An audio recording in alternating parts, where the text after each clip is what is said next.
সাংবাদিক বন্ধুসকল আপোনালোকক ধন্যবাদ জ্ঞাপন কৰিছোঁ। আজি আমি এখন সভাত মিলিত হৈছিলোঁ। চাবুৱাৰ বিভিন্ন দল সংগঠন আটছাকে ধৰি অসমীয়া যুৱ মঞ্চ, মটক যুৱ ছাত্ৰ পৰিষদ, মটক যুৱ ছাত্ৰ সন্মিলন, প্ৰায়খিনি গণ্যমান্য ব্যক্তিয়ে। বিশেষ আজি সভাখনৰ উদ্দেশ্য আছিল এখন সভা কবিতা ইলেক্ট্ৰনিক্স স্বত্বাধিকাৰীয়ে যিহেতু এই সভাখন আয়োজন কৰিছিলে আৰু সেই সভাখনত আমি চাবুৱাৰ প্ৰায়কেইটাই দল সংগঠনে আজি এই সভাখনত আমি আজি উপস্থিত আছিলোঁ। আজি সভাখনত হৈ যোৱা কিছু ঘটনাৰ ওপৰত যিটো চাবুৱাৰ এয়াৰফ'ৰ্চ তাত যি ধৰণৰ ঘটনাবিলাক ঘটি আছে আজি অলপ দিনৰ আগৰ পৰা, সেই ঘটনাৰ ওপৰত আজি সভাখন আলোচনা হৈছিলে। আৰু যিহেতু কবিতা ইলেক্ট্ৰনিক্সত কাম কৰা শ্ৰমিক দুজন আজি অলপ দিনৰ আগতে দুজন শ্ৰমিক মৃত্যুমুখত পৰিছিল। আৰু আমাৰ প্ৰথম দাবী হ'ল আজি স্বত্বাধিকাৰীক আমি গোটেই কথাখিনি তেখেতৰ স্পষ্টীকৰণো আমি বিচাৰিলোঁ। তেখেতে ৰাজহুৱাভাৱে স্পষ্টীকৰণ প্ৰকাশ কৰিলে। আমাৰ দাবী হ'ল সেই ভুক্তভোগী সেই শ্ৰমিক পৰিয়াল দুটাই তেখেতলোকৰ যি প্ৰাপ্য যি ক্ষতিপূৰণ, সেই ক্ষতিপূৰণ তেখেতলোকে অতি শীঘ্ৰে পাব লাগিব। সেইখিনি আমাৰ মূল দাবী।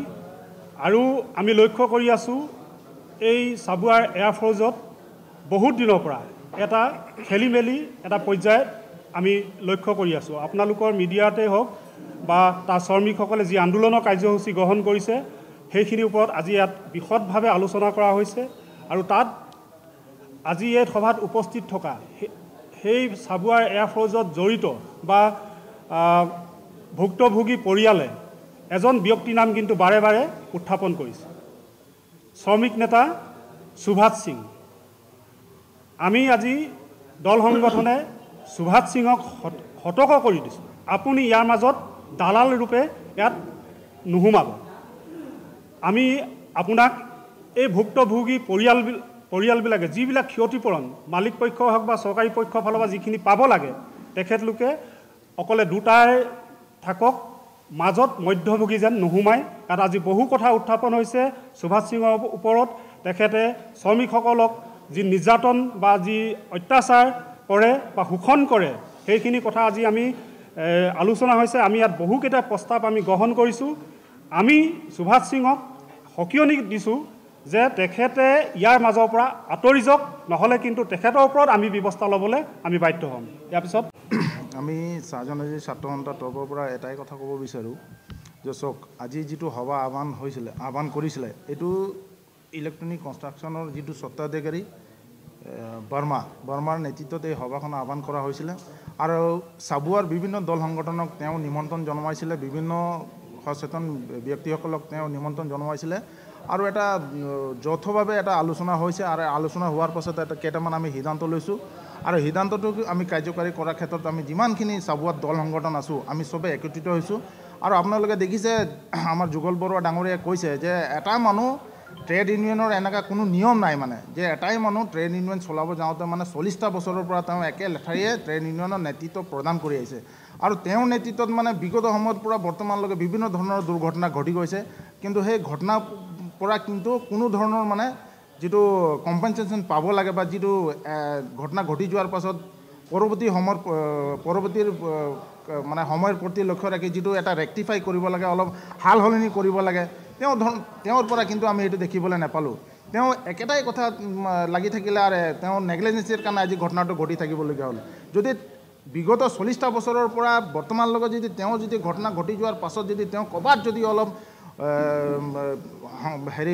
প্ৰশাসনৰ লগত বা তেওঁ নিজৰ দল সংগঠনৰ সৈতে যদি কিবা যদি অলপ চিন্তা চৰ্চা যদি কৰা হ'লহেঁতেন, তো আজি এনেধৰণৰ মানুহখিনি আমাৰ মাজৰ পৰা নাইকিয়া হ'লহেঁতেন, মানে নাইকিয়া নহ'লহেঁতেন মানে। গতিকে আমি সঁচাকৈ দুখ পাইছোঁ যে এটা মানুহৰ দ্বাৰা আজি 40টা বছৰ ধৰি মানে তেওঁ নেতৃত্ব প্ৰদান কৰি আছে। আৰু তেওঁৰ নেতৃত্বত মানে যে চাবুৱাবাসীয়ে কোনো ধৰণৰ ছেটিছফাই নাই বুলি কিনে আজি এই সভাখনত চবেই নিজৰ নিজৰ বক্তব্যত এই কথাটো স্পষ্ট হৈ গ'ল। আৰু আপুনি সোধা দৰে মই এটা কথা আপোনাক কৈ দিব বিচাৰিছোঁ যে বাংলাদেশীৰ বিৰুদ্ধে আমি মানে বিভিন্ন জাতি জনগোষ্ঠীৰ দল সংগঠনে আমি প্ৰতিবাদ কৰিছোঁ আৰু কৰি যাম। গতিকে এতিয়া যুগল বৰুৱা ডাঙৰীয়াই যি ধৰণে কথাটো কৈছে যে তেওঁ ত্ৰিপুৰাৰ পৰা আমাৰ মাজত আহিছিলে আৰু তেওঁ ইয়াত আহি যি ধৰণে তেওঁ মানে প্ৰপাৰ্টি এটা বনাইছে বা যি ধৰণে আমাৰ অসমীয়া মানুহবিলাকৰ সৈতে মানে তেওঁ মিলা প্ৰীতিৰে থাকিছে, এইটো কি ধৰণে হ'ল ইমানখিনি নলেজ মোৰ নাই বাৰু, কিন্তু আমি এই বিষয়টোৰ ওপৰত এটা ভাল ধৰণে আমি চালিজাৰি কৰি যিখিনি ব্যৱস্থা ল'বলগীয়া হ'ব তেওঁৰ বিৰুদ্ধে আমি যিমানখিনি দল সংগঠন ইয়াত গোট খাইছোঁ তেওঁৰ বিৰুদ্ধে আমি কিন্তু ল'বলৈ সাজু। মই চাবুৱা যিমানখিনি সংগঠনে আজি সহযোগ দিছে চবকে ধন্যবাদ দিছোঁ।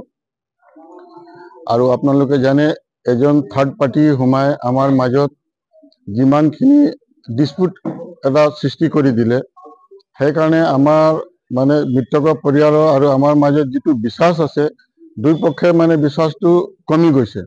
গতিকে মই ভাবিছোঁ মই চাবুৱাৰ আৰ্টছা সংগঠনক মই অনুৰোধ কৰিছোঁ যে আপোনালোকে আহি মাজত আৰু দুজনক মিলাই আৰু কোৰ্টত এটা এগ্ৰিমেণ্ট হৈ যাওক যে মোৰ ফালৰ পৰা মই যি কৰিব লাগে মই কৰি দিম, যিমান ডকুমেণ্ট য'ত ESIC আৰু PFৰ পৰা যি বেনিফিট পাব লাগে তাৰ কাৰণে মই যি কৰিব লাগে গোটেইখিনি মই কাম কৰি দিম।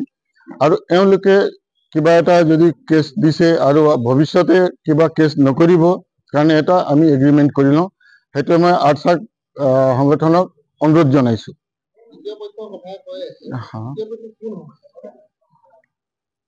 তৃতীয় পক্ষে ডাইৰেক্ট ক'বলৈ গ'লে সুভাষ সিঙে সোমাই আছে। কাৰণ কি আছে,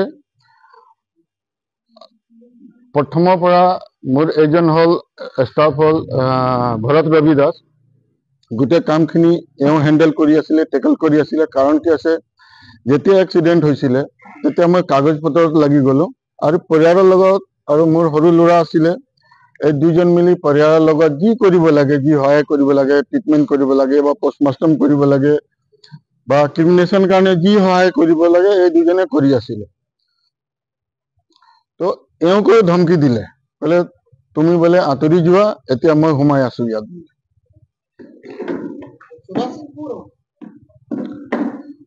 সুভাষ সিং ট্ৰেড ইউনিয়ন, মই জনা মতে, মই ইমান বিশেষ খুব বেছিও নাজানো এওঁৰ বিষয়ত, ট্ৰেড ইউনিয়ন প্ৰেচিডেণ্ট হয় নেকি।